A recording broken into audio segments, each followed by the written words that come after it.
Today's project is a one-sheet wonder using the Dragonfly Garden, which will be new in 2021. My name's Esther and this is Stampin Star Creations. Today I'll be using the brand new Stampin Up blending brushes that are coming out in the new catalogue. So because this is brand new, I'm just taking my time to ink up the brush a bit and make sure I've got some ink onto that brush and soaking in the mossy meadow. So giving it a few pushes and taps into my ink, and then I'm just going to rub off some of the excess so I don't get a big splodge onto my project.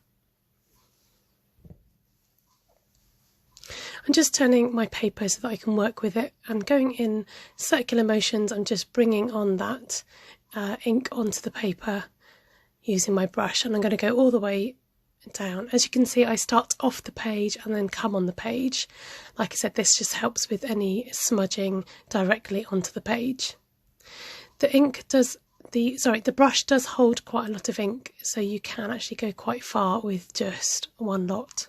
So although this might look a bit smudgy and blotchy, we're going to stamp over this, so I'm not too fussed, and it's quite a big area. So using these lovely meadow flowers that are in that Dragonfly stamp set, I'm just stamping my way across the page. I'm doing second and third generation stamping, so that means stamping my stamp over and over again until the ink runs clear, and then just bringing that stamp down a bit to create more of a built up meadow. I wanted to bring in some bumblebee. I'm inspired by the colours that are matching with this suite. And just same again, just using the bumblebee but bringing it to look like an ombre sort of sunset effect, and just building up on my sheet of A4 paper. So for this project I'm using Whisper White. This is supplied by Stampin Up and it's lovely soft paper to be able to use with your stamping projects. So coming in now with Misty Moonlight and just stamping on those dragonflies in a fairly random order so they look as if they're flying off out of the meadow. Again, just working it so I've got second generation stamping. When you use dark colours you can afford to stamp them more than once and it gives a nice effect to your images. Then coming in with this filler stamp to fill in the wings, and as you can see when I come to do it the second time I move it over to the lighter dragonfly so that it matches the ink colour that I've laid down.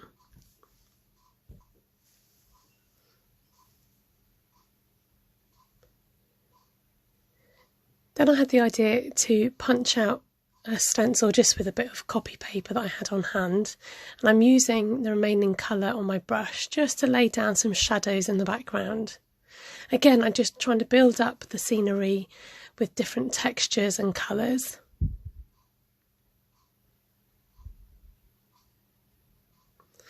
And then I decided to use the small dragonfly as well with the bumblebee colour. Now, although these shadowed dragonflies don't actually show through a lot by the time I finish a project, like I said, it just adds to the depth, and at the time they showed up, so it is worth just laying them down because it's about the layers. So now I'm bringing in Blackberry Bliss, another colour that features in this lovely suite, and I'm using the words to create some interest onto my page.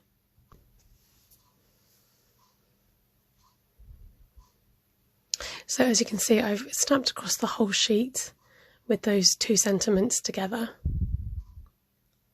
And then bringing on the Blackberry Bliss again, I decided to use these laser cut papers that come in the suite and use it to act as a stencil. So the great thing is you can obviously see through them, and I can pick and choose where I want to lay down my colour. If you're thinking this kind of paper looks familiar, I am inspired by my sister Ruth at Artful Stamping. She lays down text over her work and does this stenciling through some of the laser cut papers, so credit to my sister for the inspiration. So here's the finished card with the bits of stenciling. I love all the different textures and techniques that shine through on the paper, and you can see that they all kind of hold their own element in each. So now I'm chopping down my great piece of paper. Sometimes it's overwhelming to have a pattern all in one go, but when you actually chop it down, it helps to break the pattern and you can appreciate it in smaller pieces. So cutting it down initially at 9.5 centimetres and then cutting down some thick whisper white at 10 centimetres. Now I do then go on to change my sizes, particularly for the One Sheet Wonder, because I want to then mount it on Blackberry Bliss.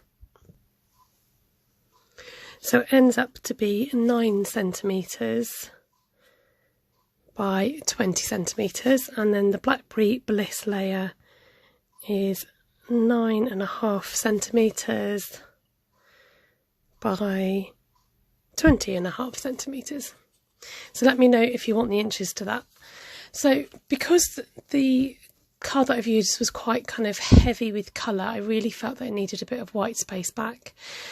I used the Blackberry Bliss just to give it a frame and a mount. It kind of got lost on the white, but adding some more of these white shapes from the laser cut dies just helped to break up the colour and gave it that pop of white space to breathe.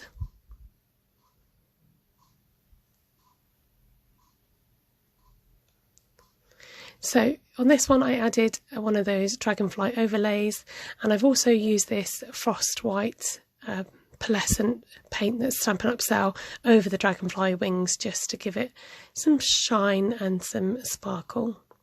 So these are the finished cards that I've made. I'm sorry if the end of the video seemed a little bit bitty.